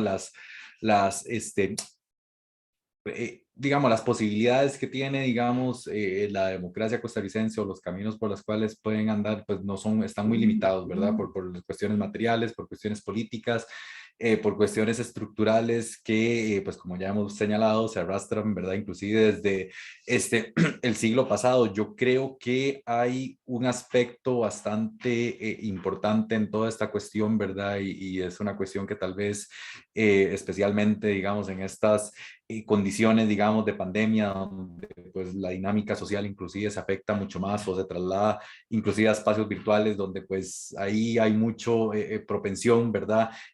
A la radicalización, no solo de la gente mayor, sino también la gente joven, ¿verdad? Hace recientemente salió un estudio del ICE, del Instituto de Investigaciones en Ciencias Políticas, que también pues hablaba de pues el voto joven, ¿verdad? A pues alternativas políticas de extrema derecha como, bueno, la República, ¿verdad? O como bueno, Rodrigo Chávez, ¿verdad? Por ponerlo así, ¿verdad? Porque pues utilizan, ya lo hemos hablado, ¿verdad?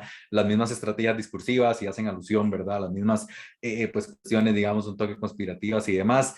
creo que la mejor forma de combatir esa alienación ya para ir aterrizando, ¿verdad? Y ese sentido de extrañamiento, ni siquiera ya de las instituciones políticas y estatales, que eso pues es claro, ¿verdad? Y yo creo que nadie puede negar eso, sino más bien de la idea de una comunidad política. Y suena muy cursi, ¿verdad? Y suena muy trillado, ¿verdad? Pero la alternativa a esto es una construcción efectiva de comunidad. Entonces la idea es, a partir de lo que ustedes, ¿verdad?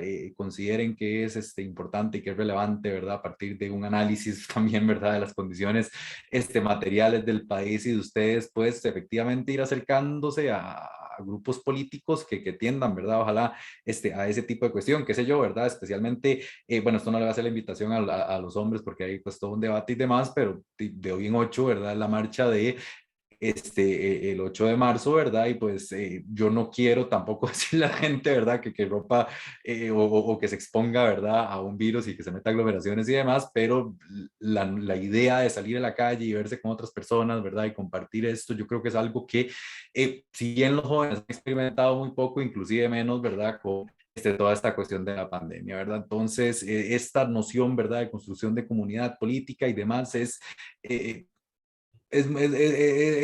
un poco difícil, ¿verdad? Hablar en términos tan esotéricos y demás, pero es un primer paso importante, ¿verdad? Yo creo que frente a la falta de posibilidades, digamos, de hacernos representar como ciudadanía y nuestros intereses por medio de los sistemas tradicionales, ¿verdad? De partidos políticos y demás, se tienen que construir alternativas políticas y, bueno, eso no es fácil, ¿verdad? Y no se puede trazar como una ruta en específico y demás, pero es posible, ¿verdad? Es posible porque hemos visto ejemplos aquí en América Latina, ¿verdad? De cómo sociedades trascienden este tipo, ¿verdad? De modorra, por decirlo así, neoliberal y demás, como el caso de Chile, ¿verdad? O pues inclusive el caso de Bolivia, donde la gente, pues, después de un golpe de Estado militar, ¿verdad? Pues toma conciencia de esto, ¿verdad?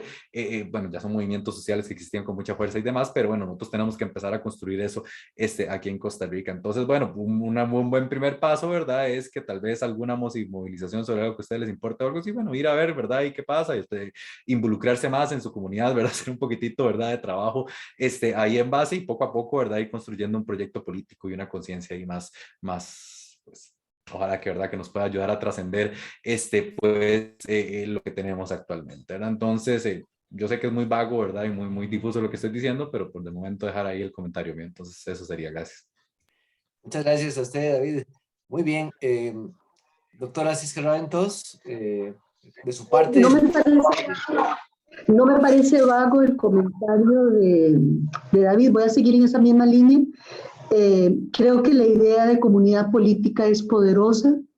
Es decir, yo creo que el principal riesgo que enfrentan los y las jóvenes es como centrarse en su vida privada, en todas las preocupaciones de su trabajo, de los estudios, y no trascender hacia el común, porque finalmente todas y todos vivimos en una sociedad que crea las condiciones para que podamos como colectivo vivir mejor o peor. Entonces yo creo que ese es como un buen norte.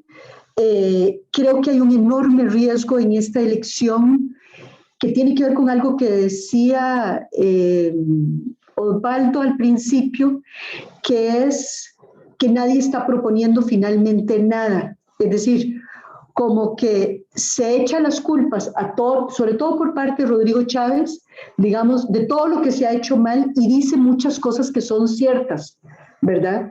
Y entonces, después de identificar lo que está mal hecho, culpa o a la clase política, o a los empleados públicos, o al Estado, es decir, busca como un chivo expiatorio, y ahí en el medio se escapa que no está proponiendo nada para resolver nada, ¿verdad? Sino que por el contrario, profundizar ese modelo que ha generado exclusión.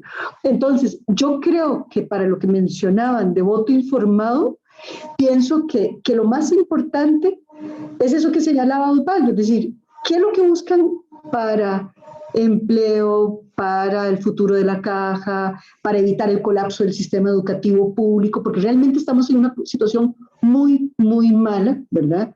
¿Y cómo lo van a hacer? No solo que digan, vamos a crear tantos empleos, no, perdón, ¿cómo y con quiénes? ¿verdad? Es decir, buscar siempre cosas concretas y tratar de aprovechar, digamos, espacios como los de estas cátedras para poder pensar en común sobre cómo enfrentarlo desde la generación de ustedes, porque la generación de ustedes es muy diferente a la mía. Es decir, nosotros fuimos los beneficiarias del Estado Social de Derecho, ¿verdad? Eso ya a ustedes no les toca, a menos de que lo reconstruyan y lo rescaten. Y sí, digamos, cuidar mucho el tema de la violencia, en particular contra las mujeres, es decir, evitar, digamos, que toda la frustración y el enojo que existe actualmente se transforme en violencia, más bien tirarse a las formaciones de comunidad, ¿verdad? Y sí, invitarles a la marcha hoy en 8 a esta misma hora, Parque Central, defensa digamos, de todos los derechos de las mujeres, derechos económicos, contra la violencia y derechos sexuales y reproductivos. Así que ahí tienen como una primera oportunidad y tengan la certeza de que va a haber mecanismos para cuidarse del bicho. Es decir, marcharemos con distanciamiento, con mascarilla y yo creo que ya a estas alturas ya sabemos que, digamos, cómo nos podemos cuidar en esas circunstancias. Muchas gracias. Muchísimas gracias, Cisca. Osvaldo. Muy rápidamente. Otra vez pido esto, que voy a compartirles. Voy a hacerles como 2 fotos de Costa Rica, porque eso nos coloca y tal.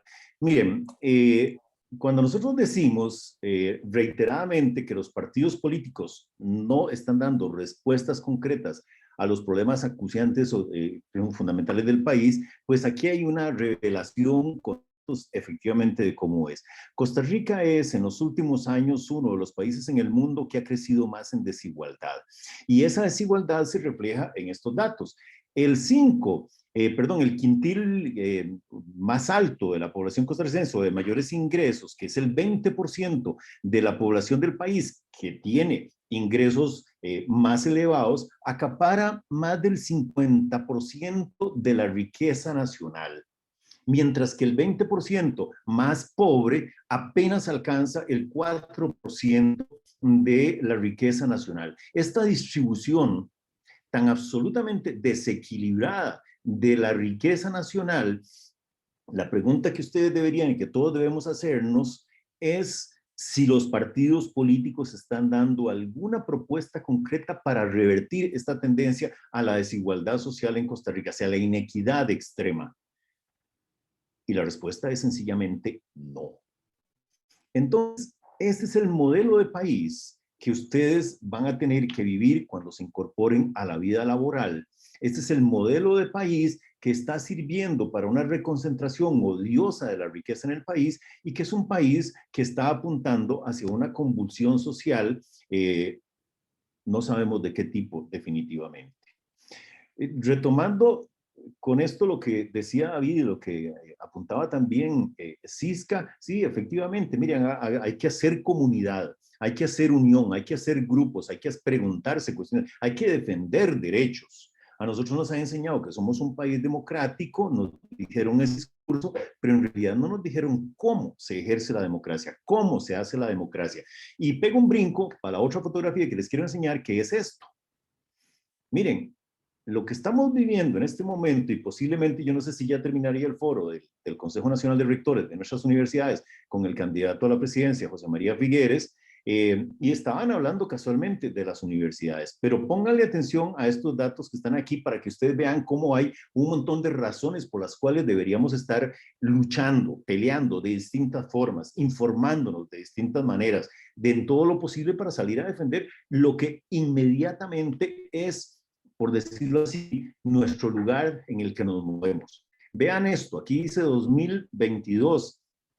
Este es el faltante que vamos a tener en millones de colones este año, en el ITCR, nada más por aplicación de la regla fiscal, políticas económicas de restricción de crecimiento del gasto público. Para el año siguiente, 6.243 millones. Al año 24, más de 8.000. Y al año 25, más de 10.000 millones de colones. Eso es mucha plata para el caso del ITCR. Bueno, la pregunta que uno tiene que hacerse, ligando el foro de las elecciones con el proceso electoral que no se ha terminado y el foro que se está realizando o que puede haber terminado ya en este momento es, bueno, ¿qué vamos a hacer las universidades? Sencillamente vamos a agachar la cabecita y vamos a dejar que la regla fiscal así como la están aplicando, pero digo, eso no es meternos en cintura, eso es aceptar que las universidades sean llevadas a un punto en el que sencillamente no van a poder operar. Hoy casualmente hablaba con estudiantes y me estaban contando ya en la práctica cómo, yo lo dije al principio y lo repito, cómo están perdiendo condiciones de ayuda en el sistema de becas.